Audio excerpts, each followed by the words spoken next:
Precision International is proud to have been named a GM Supplier of the Year for 3 consecutive years by General Motors. Precision is in the bag.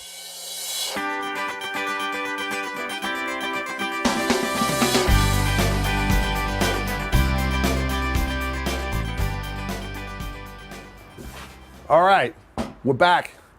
Finish up this 5R110 today. Okay, so the 5R110 has been in production since 2003. Even though the production stopped in 2010, the majority of these vehicles are still in service today. When rebuilding this transmission, pay close attention on this assembly, especially the pump. Here we see what appears to be welding marks on the pump plate. This indicates the vehicle is sourcing a better ground.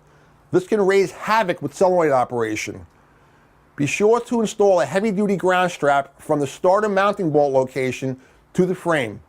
Also disassemble and clean all vehicle grounds. With the transmission removed, now is a good time to closely inspect the wiring harness going to the transmission. Gently, and I mean gently, open the installation and inspect the wiring harness.